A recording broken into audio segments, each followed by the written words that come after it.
Going on Facebook and podcast listeners, I've got David Serpa from Temecula, California, and I'm going to be right up front with you. We're going to dive into the whole military to real estate transition. So if you're a veteran or you're in the military and you've thought about real estate, this is the episode for you. If you're not, don't leave me. It's still going to be a very intriguing episode, so it's definitely worth listening to. So David, to get a different perspective on things. You'll get the military perspective to business. For sure.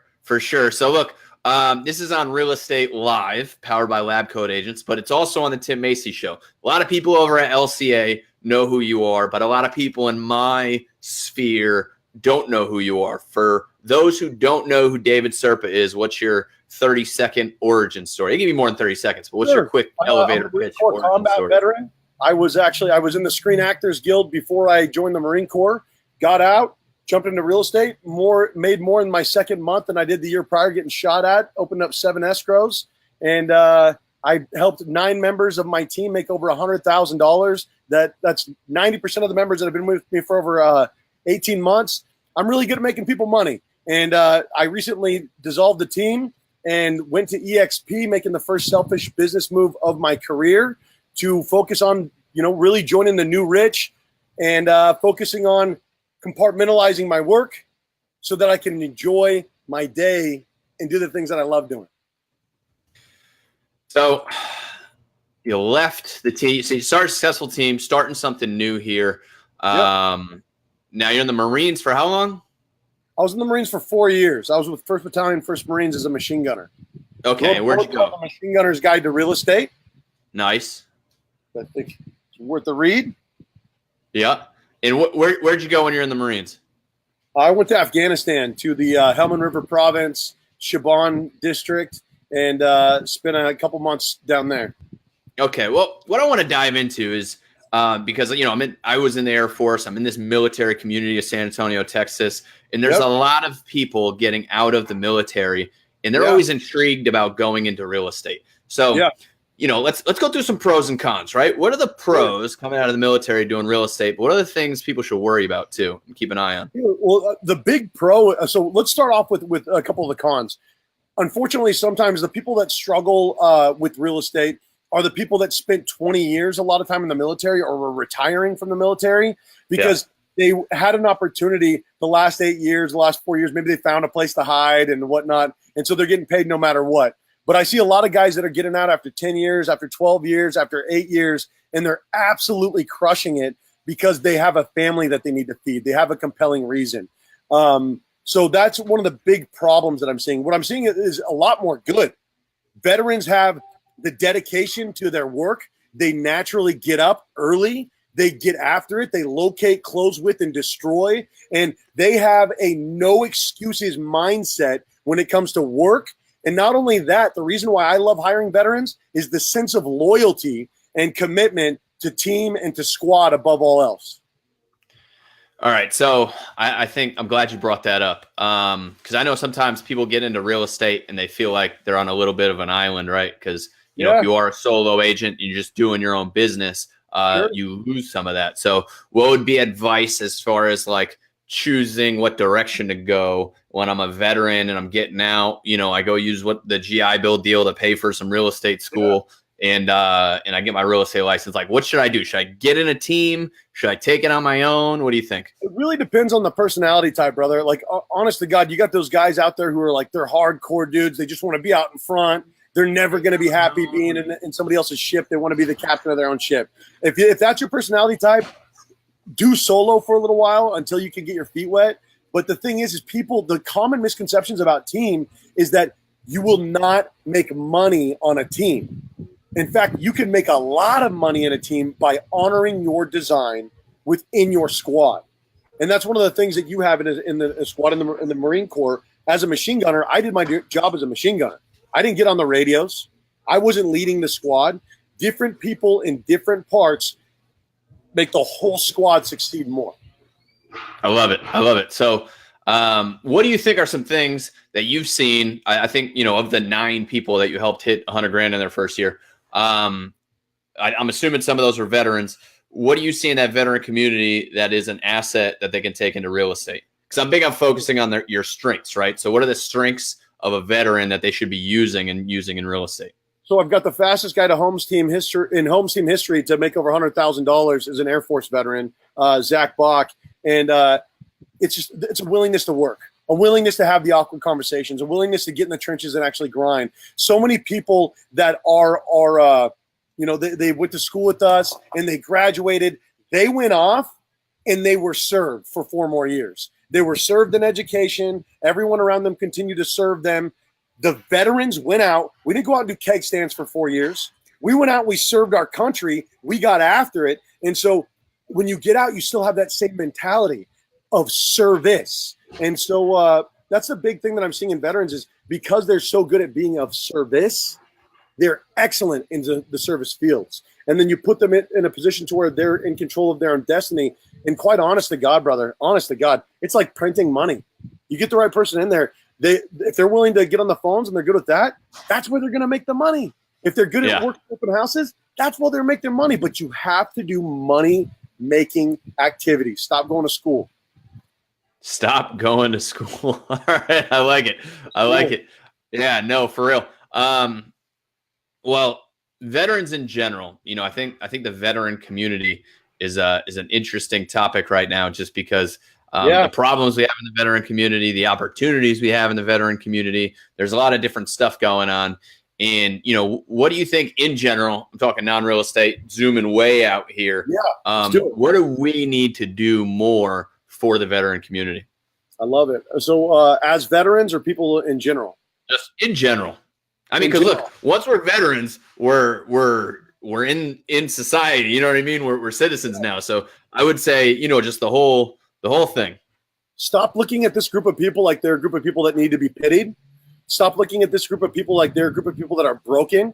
We've been through 17 years of war in this country. We have 17 years of scarred leadership that is ready to lead our way out into a better and more prosperous time as a country. We need to start understanding that we as veterans are not broken. And the people that, when you go out and you look at, thank you for your service. Did you have to kill people? Stop with that crap. Hey, you know what? Welcome home, my brother. Thank you so much for serving. Thank you. I appreciate you keeping my family safe. Yeah. So shift the conversation away from feeling bad for us and feeling ashamed or feeling like we should be ashamed to understanding that we're proud of what we did. I served this country during war. And at the end of the day, my brother, I'm better for it. I was trained in the severest of schools.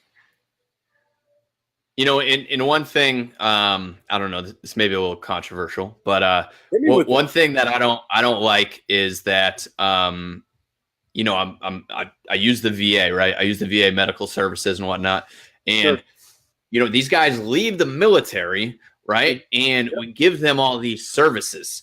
And, they talk about the depression rate. They talk about the suicide. They talk about all this stuff, right? Yeah. And so you get out and all they're doing is they're talking to you about suicide, right? And then they're talking to you about depression. And then they're giving you all this disability money, right? And different stuff.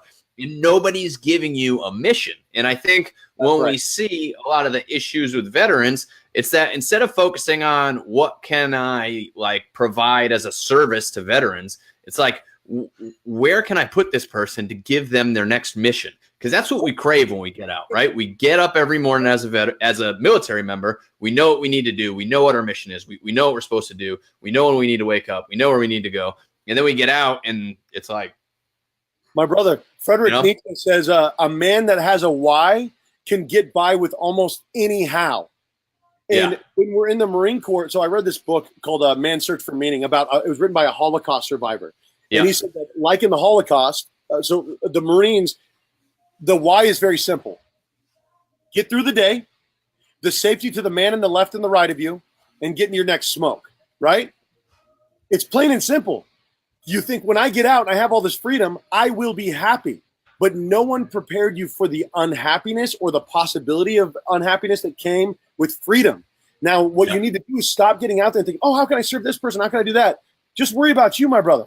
Worry, like you've got a heart beating in your chest. Stop feeling bad about that, but stop feeling like a victim. Look into post-traumatic growth instead of just post-traumatic stress. Look into how you can thrive.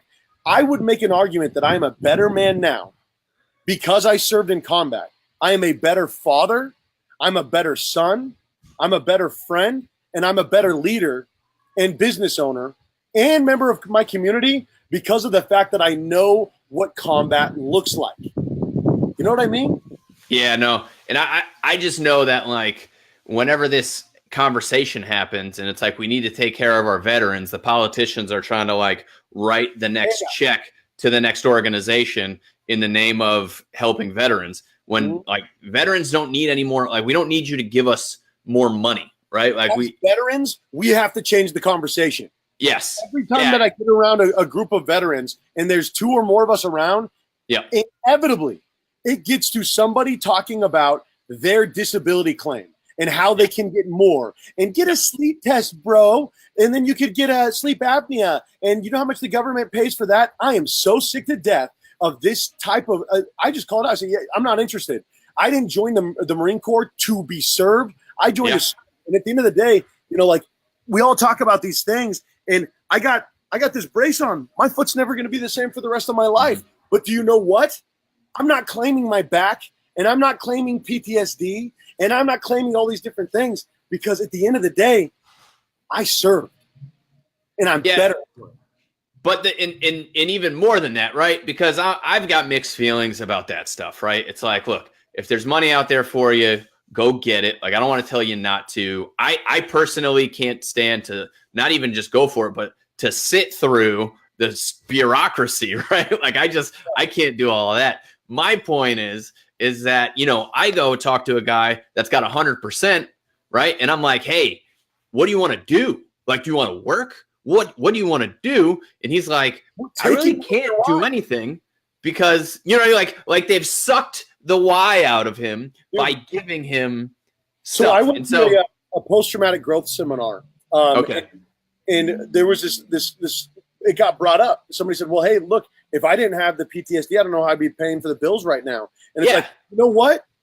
That's not a good excuse. It's not good enough. And so at the end of the day, I hear what you're saying about, hey, if it's out there, go get it. I'm actually saying the opposite. I'm saying, no, if you're not entitled to it, and if it's a stretch for you to get it, stop pushing for it, because the problem is not there. A good buddy of mine, John Harsh, Marine Corps veteran, fellow guy, he works as a volunteer, was working with a lot of veterans. He said 100% of the suicides that happened while he was working there were by guys that had 100% disability claims or more. Yes. That's the problem. Yeah.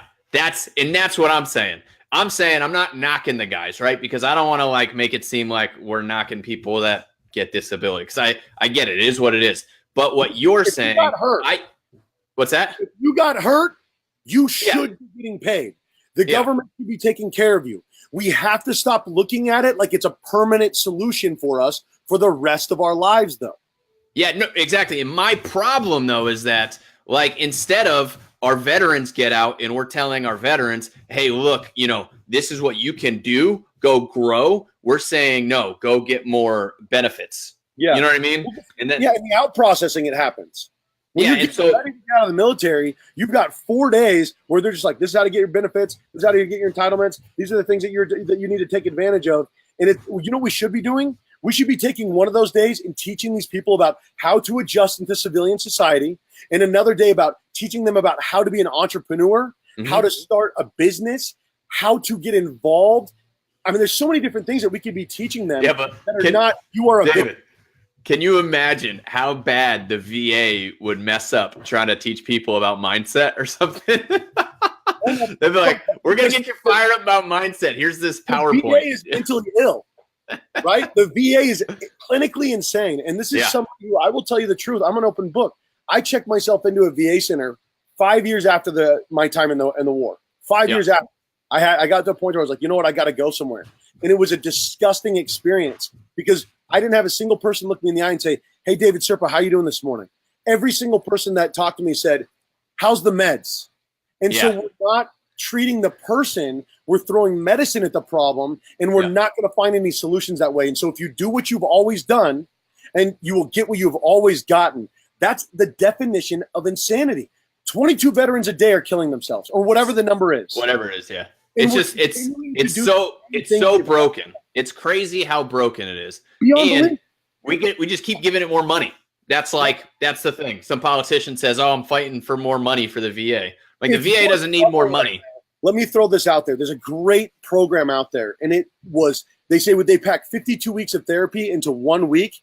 They call it a master's class in post-traumatic growth, which is something that General Mattis has been talking about.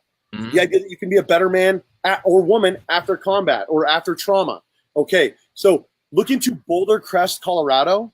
Look into the PATH program. That's PATHH. If you need help, reach out to those guys. It is a private company.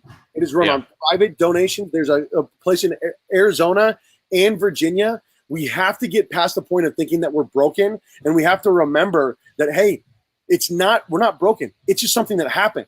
Stop living in the past. Use it as a frame of reference for how to live in a better future. For sure. I just, like you said, I mean, now that we're talking about it, I'm fired up to make more change, right? Like, actually get out and start getting active in this stuff, because I'm really passionate about it. My brother came home, he dealt with some stuff coming home. Yep. And, I know, like, nobody was out there helping him find his next mission. And I think that's huge. Stephanie Ray says, "Nice, David. Speak the truth." Colin says, "Love the passion." Thank you, my brother. If you throw together something out there in San Antonio, and this is what I'm telling people, let's celebrate vet wins. Because the only time that we're talking about veterans now is with suicide. Only time. That's it's it. Till Valhalla. Yeah. Start talking about when veterans are winning. Post that crap. And then what I suggest doing is start having both. If you want to throw something together, Tim, and you want to do it in Texas, I'll do one in California. I'd love to start throwing post-traumatic growth seminars. We get veteran first responders all around each other. We surround them with the places that they can reach out for help.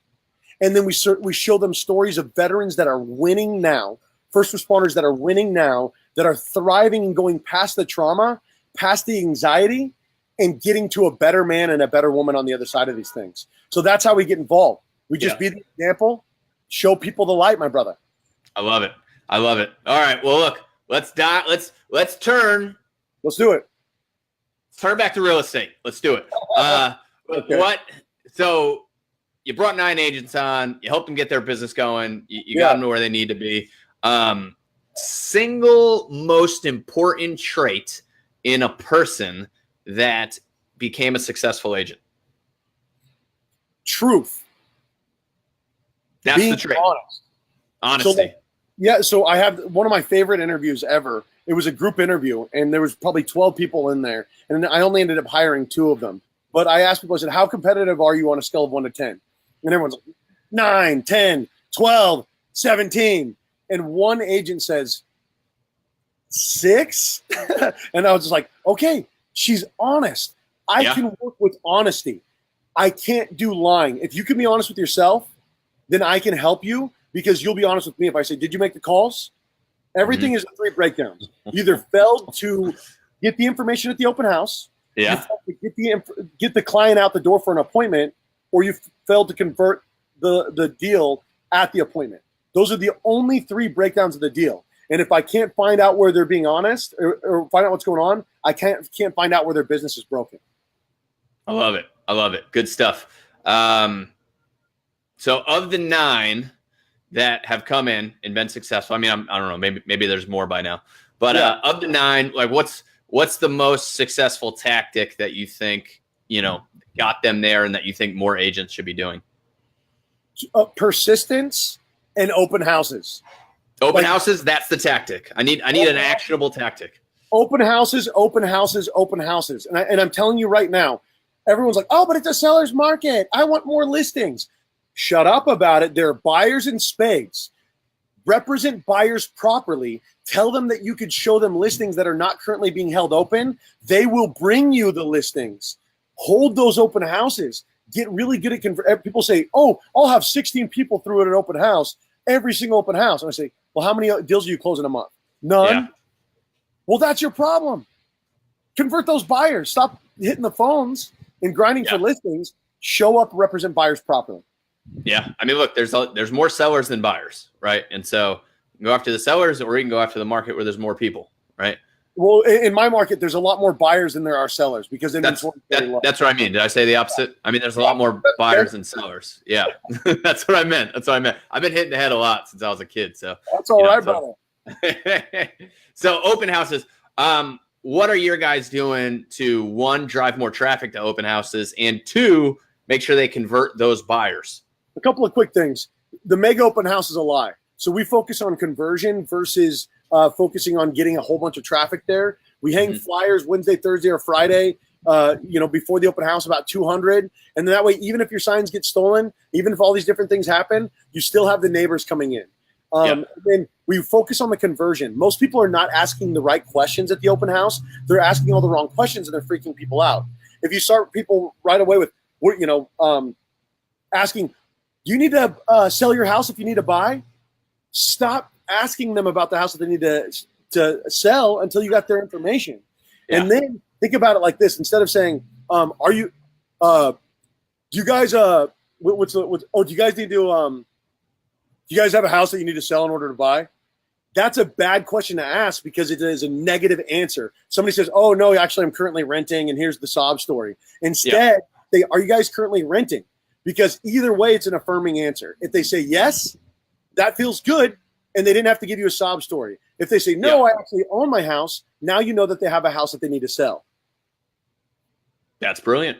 I like that. Yeah. And I mean, what else what are other good questions that you're asking buyers at open houses? Yeah, so simple. And the Machine Gunner's Guide to Real Estate is full of all these scripts as well. But so another one is instead of asking people, what are you guys approved at? Have you talked to a lender? Say, what price are you guys comfortable keeping it under? Things like that. Mm-hmm. That's as I respect your budget. Or instead of saying, where do your kids go to school? As a man, you say things like, are you guys looking to keep your kids in this school district here in Temecula School District? And then that way they'll say, no, we're actually out in Orange County. And then now they're relocating. So you get to find out this information by looking to find out where they need the value and then providing that value. And then the number one thing is look for your vacant inventory that is vacant and go direct that you can show that day after the open house. If you're working from 11 to 3, you should have an appointment at 4 o'clock that day with somebody you meet from the open house or with somebody from your database that you're calling while you're at the open house. For sure. So, I mean, what better way to convert a buyer from an open than showing them a property the same day after the open? That's how I opened 7 escrows in my second month in real estate. I love it. Good stuff. So you're going to be at LCA Live out in San Diego, end of June. I don't know. Throw it out there. LCA2018.com. There you go. What are you going to be talking about at LCA Live? Cool. I got 2 things. I've got how 100% of first year myths, how to make over $100,000 in your first year, which is going to be a class that I'm going to be teaching. And then I think on the second day in the morning, I'm going to be teaching a class on meditation and manifestation on the beach. All right. I'll see if I can skedaddle over to that one, man. That sounds interesting. Everybody from Texas has the same response about that. They're like, meditation and manifestation. Have fun, California. No, I'm with it, man. Come on. We're somewhat open-minded down here, I think. But let's talk about it. Because, look, a lot of top performers do some sort of meditation. So how has meditation helped you and like kind of what's it look like in your day-to-day? So meditation and manifestation has worked for me in a big way in my day-to-day and keeping me kind of calm and balanced. I do transcendental meditation in the morning and in the evening just to kind of keep a level head and stay calm and whatnot. And then I also work on manifesting and power poses, which I'm going to be teaching at Lab Code Agents, which is all about so like just one cycle. So I start off here. I start off getting my mind cleared, and then I work towards thinking what I want. I think about it as literally shouting from my third eye. What do I want? What am I looking for? I'm looking for a happy family. I want to make this much money, whatever. I want helicopter money. And then you move open to receiving. What is the universe willing to give me in my life? Because you got to be open to receiving the bad stuff too. It's not all good stuff. It's not all daisies. You got to struggle well, right? And then it's you immediately move into victory, feeling the way that it feels for these things to already be in your life. You've already attained them. And then into overwhelming gratitude, which not just feeling grateful for the things that you have, but allowing yourself to feel the gratitude that other people will feel for the things that you are going to accomplish in this life. And then I move right back towards, with a clear head, right back into manifesting, because now I'm not thinking about helicopter money and I'm not thinking about a Lamborghini. I'm thinking about how can I experience joy on a regular basis? You know, things like that. When's the next time that I'm going to get to play music with my kids? You know what I mean? So, yeah, you do all that. What kind of impact do you see that having on your day-to-day? My career changed drastically after I started manifesting in power poses. Within three weeks later, I got a call to be the veteran or the hero of the game at Dodger Stadium. I ended up being recognized by Assemblywoman Melissa Melendez for my volunteer work in the community. I started getting a lot of recognition that I've never gotten before. People started calling me from out of nowhere and just like, hey, we want to feature you in this story, or hey, we want to do a piece on you here. And so I ended up getting a lot of exposure. And then because of that, I was able to be open to receiving gratitude, which I was never good at. I always had a low sense of self-worth and value. But when you can allow yourself to feel self-worth and to feel value, the universe will appreciate that and then make you give you that value, that validation. So, but I love it. Being the micro of the macro, my bro. Being the micro of the macro. I love it. All right. So you get out of the Marines. No one wants to change themselves, right? For sure. Well, I want to change myself. I'm not happy with who I am. I got to keep moving forward. So you get out of you get out of the Marines, you decide on real estate. What's the single most gratifying thing or the reason that you're happy you chose real estate? I think you're happy you chose real estate, but what is it about real estate that you love so much that made it a good decision for you? This is a great question, dude. My answer last year was always helping other people become six-figure earners. My answer to you this year would be different because I've had a lot of exposure to people when I was on my book tour, through my podcast, getting out on the road and talking to people.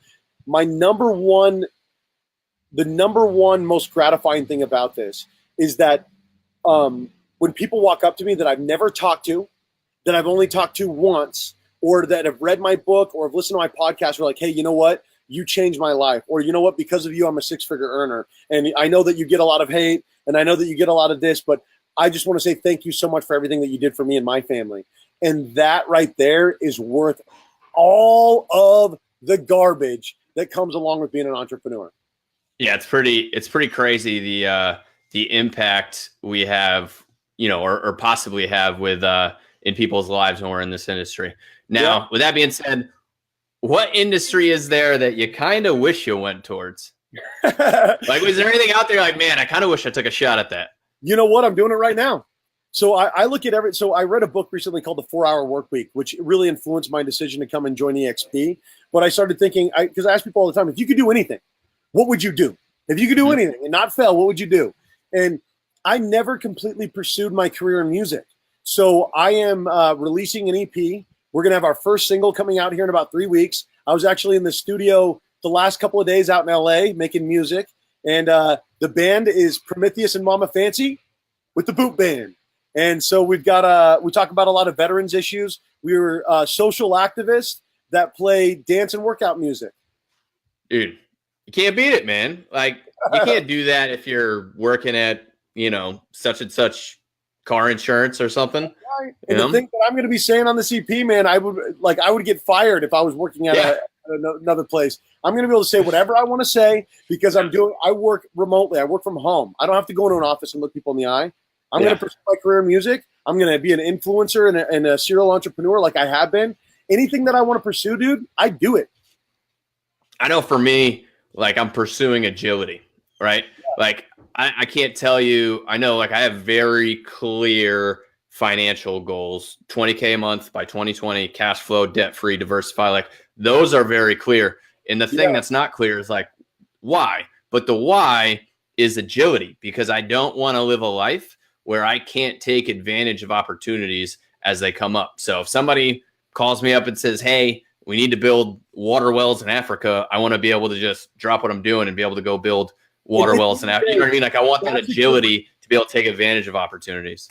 I was talking to Darren Campbell. He's the $4 billion man. He's personally sold $3.97 billion in real estate. And he told me, he said, freedom is financial freedom to do whatever you want to do when you want to do it. He says, can you do what you want to do tomorrow? And if you can't, then you are not free.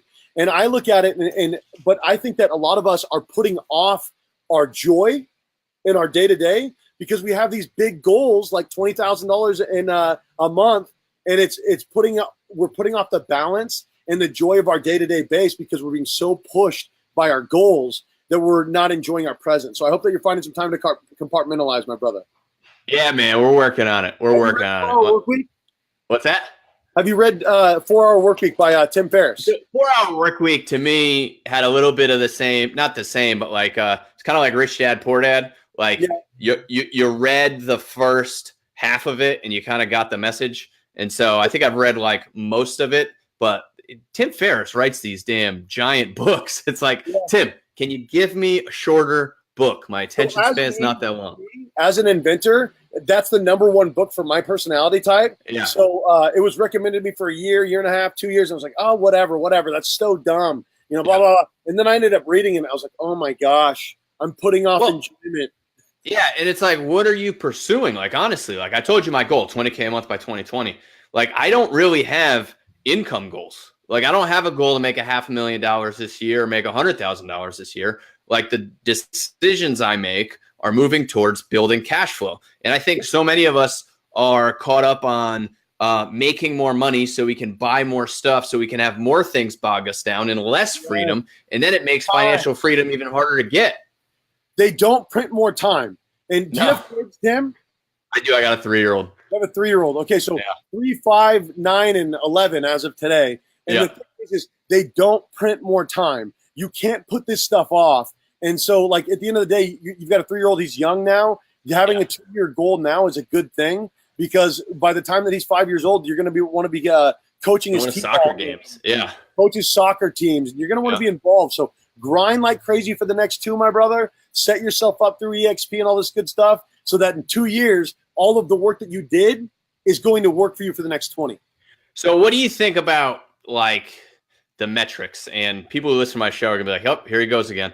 I'm always big on getting people's take on the metrics we judge success by in our industry because I don't like them. And so I think we should talk about them where it's like, oh, I did this much in sales or I did this much in GCI or I did, this many transactions. And nobody's talking about net. Nobody's talking about expenses. Nobody's talking about, did you work 40 hours a week or 100 hours a week? And so, I mean, what are the metrics that you run your life by? The 4-hour work week, how much are you worth hourly? Yeah. How much are you worth hourly? But like, there's so much time that we spent with busy work. Meetings should be minimal and always lead to movement. And so, like, you have to think, am I getting paid right now? Is this freeing up my time? Or will I get paid eventually from this? And if the answer is no on all 3 of those, then it better be volunteer work. Because so often guys like you and me, influencers, we get caught up in things that are essentially volunteer work where we're not getting paid because we're volunteering our time, basically. So I'm going to tell you right now, a lot of people will be like, oh, David Serpa, super successful, blah, blah, blah, blah. I made over $650,000 in back-to-back years. Last year, we did $58 million in real estate. I owe money in taxes because I did not think I overgave. I overpaid my agents. I overspent on my business. I overspent on my community. I was throwing 4 community events that cost me $8,000 each 4 times a year. And at the end of the day, as a poor white kid, I tell people I'm white trash. I grew up on the wrong side of the tracks, Section 8 housing. As long as my card was swiping, I had money. Your net is important. Otherwise, at the end of the year, if you are like, oh, I've just got a big heart, it'll all come back to me. No one values your heart in your business, in your world, as much as your family does.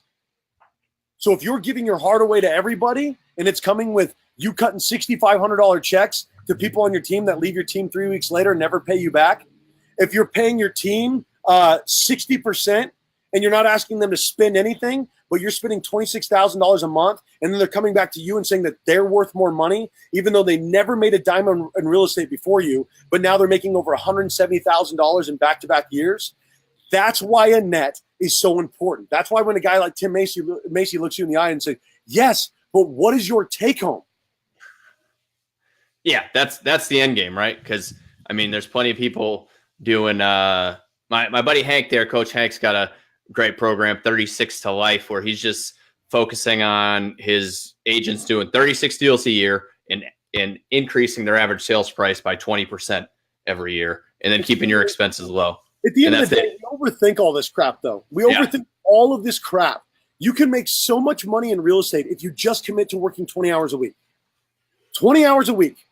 You work 40 hours a week for somebody else. Work 20 hours a week for yourself. If you work 2 open houses every single weekend, and you do 4 hours a pop, you will have so much money you don't know what to do with it. But you're not consistent. You talked about here you go. Noel just said, this is so good. Literally sitting here calculating my Zillow ROI. There you go. Zillow, cancel it. Like, I'm telling you, cancel it. I was spending $120 a lead on Zillow. Yeah. Take that money, put it into something like Commissions Inc., which you get for free with EXP, or Boomtown, which I was spending $1,500 a month on. Take that money, put it into a pay-per-click, or put it into Facebook lead spin, because I had lead spin under $10 a lead. Then we had it under $5 a lead. They say, oh, the leads aren't as good. Worry about your conversion. There were 7 leads generated for every 1 transaction closed in America last year. That means our conversion rate sucks. Our conversion rate does suck. She said, for real, I'm seriously considering it. So the other thing is, too, do it, girl. Cancel Zillow, cancel Redfin, cancel all these different people, cancel Trulia. Take that money, spend it more wisely, because the thing is that is an outdated way of marketing. We were doing that thing to give it to buyer's agents, but that way of doing business, the page is turning on it. So the thing is Zillow, you buy in, you get that 30% market share that everybody wants for $1,800 or whatever, right? And the next thing you know, you're not getting calls anymore because you have an 18% market share, because they've been selling it out from underneath you. And now you've got less and less and less. And they're like, oh, well, you have to spend more money instead of canceling it. That's why it's a problem. It's like, no, just cancel it. Cancel your Zillow. Well, and the other thing, Noel, is that you made a great point in your comment yourself. You said you're sitting here calculating your Zillow ROI. And the guys that I've seen, and gals, that are really successful with Zillow are people that just know, like, this is how much my Zillow leads cost. This is my, cost for this. This is my cost for that. About follow-up. And they're fanatic about follow-up. Yeah. And they have the system to convert the online leads. But all of them, every guy, every team, every gal that successfully uses online leads, all the ones that I've talked to, online leads are one pillar of their business, right? And there's too many people that just get started and they take all their money and they put it into Zillow, when really Zillow is – what's that? You're absolutely right, brother. Zillow should be supplemental to your business. It should not be all of it. If you're sitting behind a desk spending more money on an ad spend, but you're not holding open houses, you are absolutely – like – anyway, if you're spending any money on Zillow, you're spending too much money on Zillow. All right. That's one opinion. We've had a lot of Realtor.com stuff in the mix here because people are suing Realtor.com for bad leads and whatnot. But I'm telling you what, right now, and you and I are both tech guys. Yep. And you and I, we very much keep our ear to the ground. And the thing is there are too many groups out there that are in the pocketbook of a lot of these people that are, they're co-sponsors. They're spending money for it. And Zillow is just, they're putting enough money in everyone's pocket to where everyone keeps talking and saying good things about them.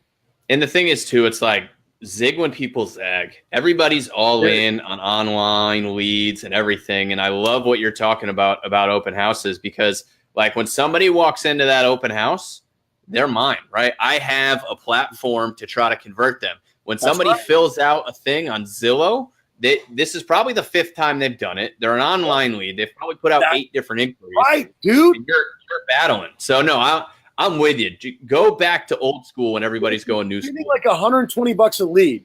Ask yourself this: would I be better off walking up to a random stranger and saying, "Hey, can I give you $120 for 5 contacts in your phone that I could call and talk and bug about real estate?" Those would be better leads than what you would get from Zillow. So what are some other ways people can go old school? What are some better old school tactics? So first off, if you want to read the Machine Gunner's Guide to Real Estate, Accuracy by Volume, we were number 24 on Business Top 100 on Amazon, and we got the audiobook coming out soon. But accuracy by volume. If you're going to get after it and you're going to go old school, do it a lot. So I tell people always, I say open houses. Oh, open houses don't work. Open houses work when realtors work. Open houses work in 90% of the communities out there, unless you're totally rural and totally off the map. Open houses sell houses, not just the one that you're in, but the other inventory out there. Yeah. I think it's very situational, probably market wise, but also based on where that house. Because I know we have a couple houses listings right now that we're working at. We've done some opens. Just they're in a certain area where nobody's going to go to them. You know? Well, hey, pay for my plane ticket. I'll come out and I'll sell them for you this weekend. I fucking love it. I love it. Stick it to me. All right, but what else? Open houses. What else though? I mean, listen, I'm not big on cold calling. I'm not big on door knocking. But the thing is your success will be defined by the number of awkward conversations that you're willing to have. Mm-hmm. I'm huge on client events. I tell people I don't prospect to people in a way that I wouldn't want to be prospected to. So yes. I'm very involved in my community. We hold a free Easter event. We hold a free 4th of July event. And then we hold a free Halloween event and a free Christmas event every year. And we typically get anywhere between 2,000 and 7,000 people showing up. 7,000 for our bigger events like the Temecula Country Music Festival. And there's a way to spend significantly less money on them than what I was doing. Yeah, that's what I was just going to get to, because you did just mention you spent a crap ton of money on it. So what's the best way for people to execute this idea? Because, look, I love that stuff too, but at the same time, it's like I've got a video budget. Now I've got an event budget. Now I've got a marketing budget and all this other stuff. What's the best way to do those events? Appreciate it. Do something for someone's children and they'll love you forever. So if you throw an Easter egg hunt, and let's say the Easter egg hunt is going to cost you $1,000, but you could split the cost with, a couple of other agents from your office or your lender, or a lender, or whatever the laws are in your state, and whoever you could split it with. I wasn't splitting it with anyone. I was covering 100% of the cost because I didn't want to owe anyone any business. I always like to keep my affiliates a little bit freaked out. So, so I spend everything myself. But the thing is you could do these events with no money out of cost. Have a vendor out. Bring food trucks out. There's a million different. Throw a music festival. Charge for people. Like there's a million different things that you could do. But the thing is, if you live in an unincorporated area, and you could start providing these like city style events for your communities, your people will love you for it. And then you'll start getting phone calls like I get. I get phone calls still, and I don't even practice anymore. I get phone calls that are like, "Hey, David, we want you to come list the house right now. We appreciate everything that you do for our community." And I said, "You know what? I got to refer you out. I've got a good buddy of mine that's happy that can do this, but I don't practice anymore." Do something for people's children. Get involved in schools. Coach. Be a mentor. Do it because it's the right thing to do. The business will come. Just like Colin said, do the work and the money will come. Don't be a secret agent. If a tree falls in the woods, do good things, but let people know you're doing good things. Yeah. Yeah. No, I know. And so many times, like people ask me all the time, like, why do you do the show? Like, what's your angle? And I'm like, there's not an angle. I'm just, people seem like they like it. So as long as people like it, I'll keep doing it. Give you the hugest angle to becoming an influencer. So if you're watching this and you're thinking about starting a show, or you're thinking about starting a podcast, you have to get away from what you can do for somebody to who you can influence. So right now, people, instead of thinking about like, I need a real estate agent, so I'm going to call Tim, right? That you're somebody who can do something for someone versus I need to sell a house. I'm going to talk to Tim. You're now somebody who can connect somebody with somebody who can sell a house. You are now somebody who can influence versus being somebody who is a what? You are a who. The other thing too is, I had a lot of people, like I was getting views, right, which was cool. And, there's obviously some reach, there's obviously some comments. But the pivot for me was when I had people come up and say, man, you interviewed so-and-so. That was great. I started doing this, right? Or, I do the 5 a.m. call and they're like, man, I'm on the 5 a.m. call every morning and it's changed my life, right? And now I know that what I'm doing is helping people. I'm going to do more of it. And look, it's not completely selfless, right? Because as Colin says, I firmly believe if you do the work and you help people, the money will come, right? It's the old thing. If you can help 1 million people, you'll be a millionaire. Yeah, bottom line. Zig Ziglar says, if you can help enough people get what they want, you'll get what you want. And at the end of the day, what do I want? What I want is I want people to wake up from their dogmatic slumber, from their whatever it is that where they're going around through life like this, realize they are enough, that they are good at something. Everyone is a genius at something. That they are good, that they can do it, that they can get after it, and that they don't need guys like you and me to tell them that they can do it. I can dig it. Can you dig it, brother? I can dig it. All right, man. Well, you got hopefully a lot of people that are going to see and hear this. Mostly real estate agents. Some veterans, I'm sure this is going to get some traction with. What's David Serpa's one message, one thing, one impact you'd want to make on the viewers and listeners? Okay, so let me throw this out really quick. I've got a lot of content out there. I mean, you can look it up on YouTube. I've got a podcast. It's called It's About More Than Real Estate with David Serpa. I got a book, The Machine Gunner's Guide to Real Estate. I've got tons of content out there if you like what we've got going on. But the most important thing that I would tell people is that to let go of these stories that you're telling people. Let go of these stories that you're telling yourself about who you are. Stop giving people the expectation of what you've set them up for and start living your life dangerously. Start living your life to the max, because at one point or another, and this is what I'm going to tell you about goals, and then this is what we'll leave it. Stop thinking about your 10-year goals. Stop thinking about your 5-year goals. Your 10-year goals are accomplished with daily tasks. But the warrior lives a lifetime in a day because they're able to enjoy their day-to-day life. So when I go through my day-to-day life, the way that I look at my goals is this something that I will look at myself in the mirror at the end of the day and be proud of who I am? Will I be proud of who I am at the end of the day today? Will this make me proud of who I am at the end of the day today? That's it. That's it. That's it. Everything else will fall into place. And the other thing is, like, that you just brought to my mind is how much we worry about stuff. It's like I'm making some pretty risky decisions this year, right? Really going for it. And if I fail, like, what? It's not like I'm going to die, right? Like, what? It's not like you're in Afghanistan getting shot at. You just start up again. So John Wayne said, courage is being scared to death but saddling up anyway, which I love. And people say, oh, were you afraid when you're getting – of course. But the thing is stop being afraid. Stop living your life like this. Am I going to die? Are you going to die? Are they going to take your brain? Then they can't stop you. There's this great – But even that, just the fear of failure, right? Like, oh, what if it doesn't work out? What if it doesn't? Go do something else. Barbarian Way. It's a Christian book, and I'm not a Christian, but I respect the hell out of Jesus. I tell people that all the time. The Barbarian Way is a great book, and I want to. And then I've got to leave because I got my kid's birthday party. Yeah, we're coming up too. Yeah. So a rhinoceros can only see 31 or 30 feet ahead of them. After 31 feet, they're completely blind. Now a rhino can run faster than a squirrel when it is charging. 30 miles an hour, right? A group of rhinos, like a group of vultures is called a committee, right? We're sitting around waiting for tragedy to feed off of.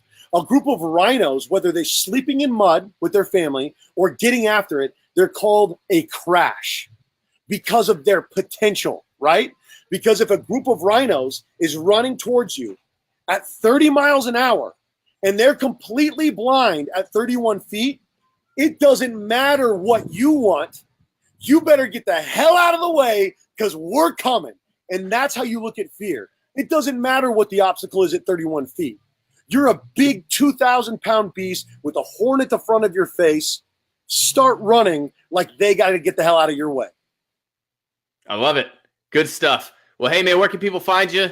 YouTube, Facebook, podcast, anywhere else? David Serpa, SERPA. Just send me a Facebook friend request. If you shoot me a message, it'll be easier for me to friend you, so I know it's not a fake profile. Of course, ISIS on Facebook, YouTube. I got my podcast. It's about more than real estate with David Serpa.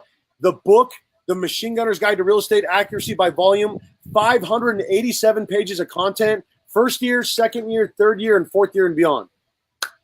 I love it, man.